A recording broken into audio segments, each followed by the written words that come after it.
नमस्कार दोस्तों, मैं रोहन शर्मा स्वागत करता हूं सभी का आपके अपने चैनल ज्योतिष एंड वास्तु में। कैसे हैं आप सभी? आज हम यहां पर बात कर रहे हैं एक बहुत ही ज्यादा इंटरेस्टिंग टॉपिक के बारे में।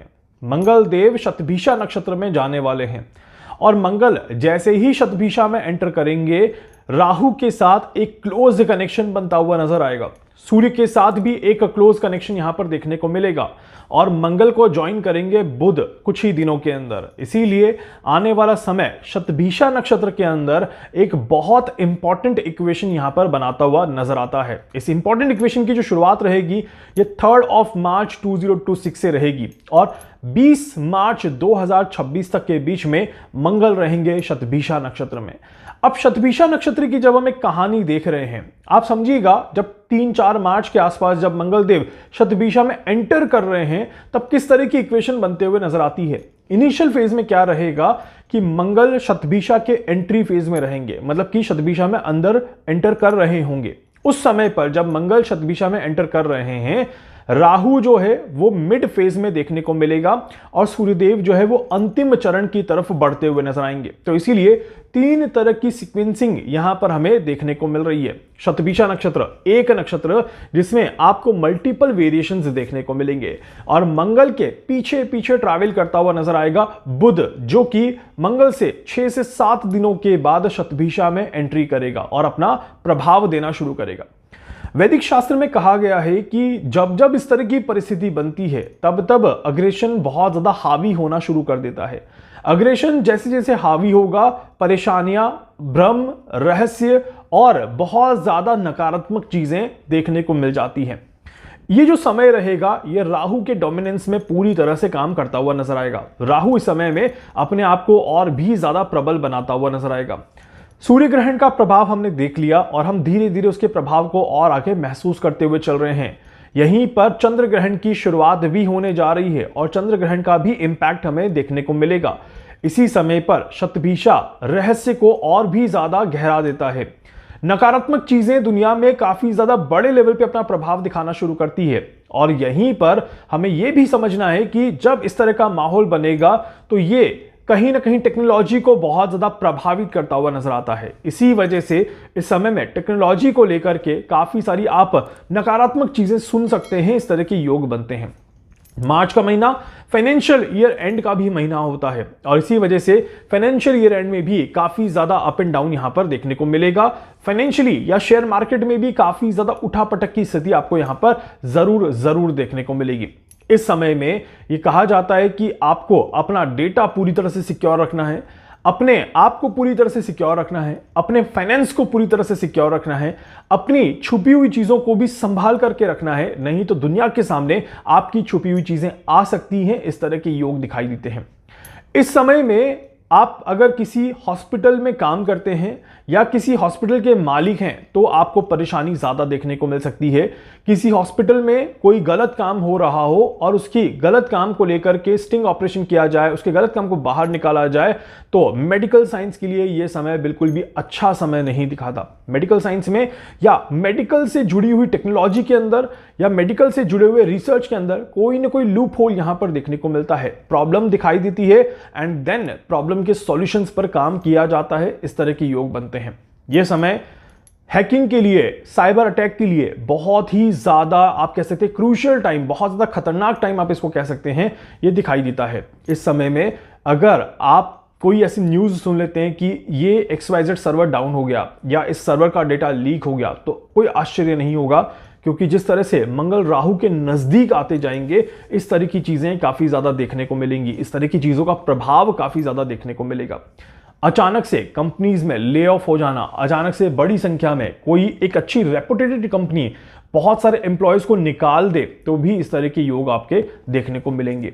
यह समय दुर्घटनाओं को जागृत करता है, एक्टिवेट करता है। यह समय हवा के लिए बिल्कुल अच्छा नहीं है। हवा दूषित होती है, हवा का प्रभाव बदलना शुरू होता है, मौसम का प्रभाव बदलना शुरू होता है, मौसम काफी ज्यादा बीमारियां लेकर के आता है। इस तरह के भी योग बनते हैं।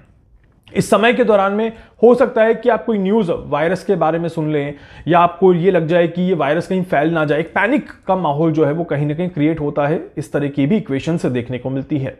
कुछ कंट्रीज जिनके लिए ये समय बहुत ही ज़्यादा महत्वपूर्ण रहेगा, वो कंट्रीज कौन सी हैं? अमेरिका के लिए ये समय बहुत ज़्यादा महत्वपूर्ण होने वाला है। अमेरिका में कोई बहुत बड़ा हादसा दिखाई देता है जो कि थोड़ा सा परेशान करेगा, इस तरह के योग बनते हैं।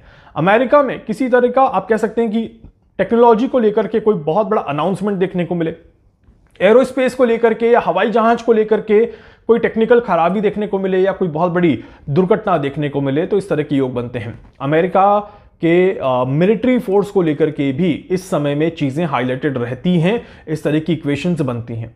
अमेरिका के अलावा रूस के लिए यह समय काफी ज्यादा इंपॉर्टेंट बन जाता है। रूस में किसी न किसी बड़े अधिकारी की हेल्थ को लेकर के कोई प्रॉब्लम हो सकती है, पुतिन की हेल्थ को लेकर के भी कोई नेगेटिविटी यहां पर देखने को मिल सकती है। इस तरह की योग बन रहे हैं। रूस में अगेन किसी बड़ी मिसाइल को लेकर के या किसी बड़ी एयर अटैक को लेकर के भी इस तरह की चीजें सामने आती हैं, तो रूस वापस से यूक्रेन को थोड़ा सा परेशान कर सकता है, यूक्रेन को डोमिनेट कर सकता है। इस तरह के योग काफी ज्यादा हाईलाइटेड होते हैं। चाइना के लिए यह समय काफी ज्यादा महत्वपूर्ण बन जाता है। चाइना की कुंडली के हिसाब से देखा जाए तो ये जो ग्रह स्थिति बन रही है, ये चाइना में टेक्नोलॉजी को और ज्यादा एनहांस करती हुई नजर आती है। चाइनीज टेक्नोलॉजी का विश्व पर एक बार फिर से प्रभाव देखने को मिलेगा। अगर कोई कंट्री चाइना को एक्सेप्ट नहीं कर रही, चाइना को की टेक्नोलॉजी को एक्सेप्ट नहीं कर रही, जैसे भारत ने टिकटॉक बैन कर दिया, ये वो समय है जहां पर उसके रास्ते खुलते हुए नजर आते हैं, खुलने के लिए कोई बातचीत होते हुए नजर आती है। कहीं ना कहीं चाइनीज टेक्नोलॉजी दुनिया के सामने एक नया लोहा अपना मनवाना शुरू कर दे, इस तरह के योग बिल्कुल देखे जाते हैं। चाइनीज डेटा सेंटर्स हाईलाइट होंगे, चाइनीज आप कह सकते हैं कि कुछ एप्स पर कोई एलिगेशन वापस से लग सकता है, कुछ न कुछ इस तरह की चीजें जहां पर डेटा, डिजिटल चीजें और सुरक्षा और चाइना, ये सारी एक फ्रेम में आपको देखने को मिले। इसीलिए साइबर चीजों को लेकर के चाइना हर बार हाईलाइट होगा, बार बार हाईलाइट होगा। इसकी योग यहां पर और शुरुआती तौर में बड़े लेवल पे बनते हुए नजर आते हैं। इजराइल के लिए बहुत अच्छा समय नहीं है। इजराइल को कहीं ना कहीं कोई न कोई परेशानी देखने को मिल सकती है, या इजराइल किसी तरह का कोई गुप्त अटैक प्लान कर सकता है, या इजराइल के ऊपर कोई गुप्त अटैक हो जाए और इजराइल पैनिक कर दे। इस तरह के भी योग बनते हैं। जापान के लिए यह अच्छा समय नहीं है। जापान में किसी तरह की रिसर्च को लेकर के कोई न्यूज आ सकती है, जापान में प्राकृतिक घटना हो सकती है, भूकंप के झटके समय में जापान में देखने को मिल सकते हैं। हालांकि मैं बहुत ज्यादा प्रभावशाली भूकंप नहीं देख रहा, बट कहीं ना कहीं एक आप कह सकते हैं कि पैनिक टेंडेंसीज यहां पर इस समय में जरूर क्रिएट हो सकती है। इस तरह के योग बनते हैं। तो बेसिकली जो सारा जो समय रहेगा, ये टेक्नोलॉजी को लेकर के और वेपन को लेकर के, मिलिट्री को लेकर के ही यहां पर हाईलाइट होता हुआ नजर आता है। इंडिया में भी अगर हम देखें तो इंडिया में भी इसरो को लेकर के या डीआरडीओ को लेकर के कोई न्यूज आ सकती है, आईटी सेक्टर को लेकर के इंडिया में कोई न्यूज आ सकती है, और या फिर साइबर सिक्योरिटी को लेकर के इंडिया कुछ ठोस कदम उठा सकता है। इस तरह की योग यहां पर बनते हैं। मेजर टाइम फ्रेम की यहां पर बात करें जो काफी ज्यादा हाईलाइटेड टाइम फ्रेम रहेगा, क्योंकि देखिए 3 तारीख से लेकर के 20 तारीख तक का समय, एक दिन बहुत ज्यादा सेंसिटिव दिन है। एक दिन बहुत सारी चीजें देखने को मिल सकती हैं, और हर दिन में आपको थोड़ा सा सावधानी जरूर रखनी है। बट इस पूरे फ्रेम में भी अगर देखा जाए तो शुरुआती समय में मंगल काफी ज्यादा ट्रिगर करेगा चीजों को, मंगल चीजों को एक्टिवेट करने का यहां पर काम करेगा। इस तरह के योग बन रहे हैं। 8 तारीख से लेकर के 12-13 तारीख तक के बीच में मंगल और राहु काफी ज्यादा अग्रेसिव हो जाएंगे। तो 7-8 तारीख के बाद से कोई बड़ा हादसा, कोई बहुत बड़ी विस्फोटक घटना यहां पर जरूर देखने को मिलती है। एंड जैसे जैसे समय आगे बढ़ेगा, खासकर 17, 18, 19, 20, इवन दो आप ये मान के चलें कि पूरा ही समय जो रहेगा वो बहुत ज्यादा सेंसिटिव नोट पे रहेगा। एंड किसी बड़े क्राइम को लेकर के भी यहां पर कोई बहुत बड़ी घटना सामने आ सकती है। एक ऐसा क्राइम हो सकता है जो कि आपको सरप्राइज कर दे, आपको पूरी तरह से आश्चर्यचकित कर दे। तो ये समय सरप्राइजेस का, शॉकिंग चीजों का, अपने आप को मेंटली काफी ज्यादा पैनिक करने का समय यहां पर दिखाई देता है। अगर आप भी इस समय में पैनिक हो रहे हैं, परेशान हो रहे हैं, तो डेफिनेटली मैं समझ पाऊंगा कि आपके ऊपर भी मंगल का और राहु का प्रभाव और ज्यादा गहराता हुआ नजर आ रहा है। अपने जीवन में गुस्से को पूरी तरह से त्याग दें। अग्रेशन को पूरी तरह से छोड़ दें, अपने आप को जितना रिलैक्स कर सकते हैं कर लीजिए। This is a highly sensitive time frame of this 2026। इस समय में लीगल मैटर्स में नहीं उलझना है, इस समय में गाड़ी बहुत सावधानी से चलानी है, इस समय में किसी भी तरह की नेगेटिविटी में अपने आप को इन्वॉल्व नहीं करना है। इस बात का विशेष तौर पर ध्यान रखिएगा। जितना संभल करके, जितना सचेत होकर के, जितना रिलैक्स होकर के आप सभी इस समय को निकालेंगे, उतने ही अच्छे परिणाम भी आप सभी को देखने को जरूर मिलेंगे। उम्मीद करता हूं कि यह समय आप सभी के लिए शानदार रहे, किसी भी तरह की कोई परेशानी समय में आपको ना देखने को मिले। इसके अलावा कोई डाउट है, कोई सवाल है, कुछ पूछना चाहते हैं, जानना चाहते हैं, अपने बारे में कुछ भी समझना चाहते हैं, आप मुझसे संपर्क कर सकते हैं। मैं पूरी कोशिश करूंगा आप सभी की हर संभव मदद यहां पर कर सकूं। वीडियो को लाइक कर दीजिएगा, चैनल को सब्सक्राइब कर दीजिएगा, बेल आइकन पे जरूर से क्लिक करिएगा और जहां जहां शेयर कर सकते हैं जरूर शेयर कर दीजिएगा। धन्यवाद।